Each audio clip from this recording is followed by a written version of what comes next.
وعلیکم السلام۔ یہ غیر اللہ کی نظر و نیاز 4 جگہ قرآن کے اندر اس کو حرام قرار دیا ہے، اور اسی ترتیب کے ساتھ اعوذ باللہ من الشیطان الرجیم، بسم اللہ الرحمن الرحیم۔ قال اللہ تعالیٰ عز وجل انما حرم علیکم المیتۃ والدم ولحم الخنزیر وما اہل بہ لغیر اللہ۔ تمہارے اوپر 4 چیزیں بڑی خصوصیت کے ساتھ حرام قرار دی گئی ہیں، یہ مردار، بہتا ہوا خون اور خنزیر کا گوشت، اور ہر وہ چیز جو اللہ کے علاوہ کسی اور کی طرف منسوب کر دی جائے، اس کو غیر اللہ کی نظر و نیاز کہتے ہیں۔ اس دور میں ابراہیم علیہ السلام کے نام، لات منات حبل کے نام وہ کرتے تھے، ان کو مشرک کہا گیا۔ آج کے دور میں یہ عبد القادر جیلانی کے نام کی 11ویں کرتے ہیں، کنڈے جعفر صادق کے، یہ ان کا بھی ایک ہے رواج پھیلتا جا رہا ہے۔ پھر 12 ربیع الاول کو، حالانکہ نبی علیہ السلام کی وفات کا دن ہے، لیکن جی اس میں نبی علیہ السلام کی نظر و نیاز کرتے ہیں، پکارتے ہیں اور میلاد مناتے ہیں، خوشیاں مناتے ہیں نبی علیہ السلام کی وفات کے اوپر۔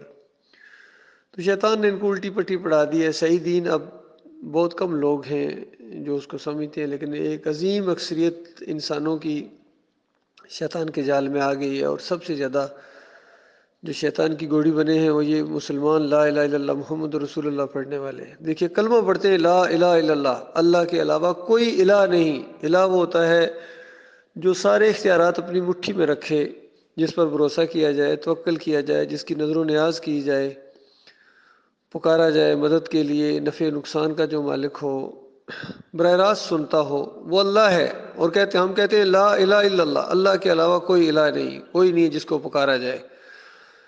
تو بتائیے جب ہم خود کہتے ہیں کوئی نہیں ہے جس کو پکارا جائے، پھر یا علی مدد کہنا، یا رسول مدد کہنا، یہ جہالت کی انتہا ہے۔ قرآن میں تو ہم کہتے ہیں، یعنی پہلی جو سورہ 8 رکعت کے اندر پڑھتے ہیں ایاک نعبد و ایاک نستعین، اے اللہ ہم تیری عبادت کرتے ہیں، تجھ سے مدد مانگتے ہیں۔ تو ہر طرح کی عبادت، التحیات للہ والصلوات والطیبات، ہر طرح کی جو عبادت انسان کر سکتا ہے، وہ 3 ہی حالتیں ہوتی ہیں، یا تو اس کی قولی ہوتی ہے، بات چیت کرنا، منہ سے آواز کے ساتھ کوئی بات کہنا، تسبیحات کرنا، یا جسم کو حرکت کو دینا، رکوع کرنا، سجدہ کرنا اور سر کو جھکانا، یا دوڑ لگانا، یا چکر لگانا، جو بھی جس میں خرچ ہوتا ہے۔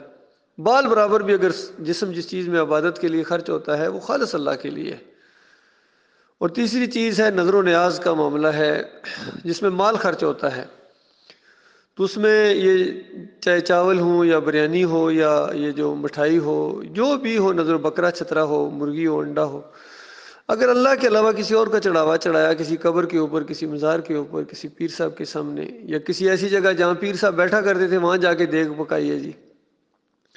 جس طرح ہمارے علاقے کے اندر ایک نکروڑے والی سرکار ہے، ایک بابا صاحب سبحان ہے، ایک کلیاں والی سرکار ہے، چانا والی سرکار ہے، مینٹ تھوب ہے، اور کلیام شریف ہے، ہر کفر و شرک کے ساتھ شریف لگا دیتے ہیں۔ جیسا گولڑا شریف ہے، وہاں جناب تونسا شریف ہے، لاہور شریف پتہ نہیں کیوں نہیں کہتے ہیں، ملتان شریف کہتے ہیں، بریمام شریف ہے، ہر چیز، بغداد شریف ہے۔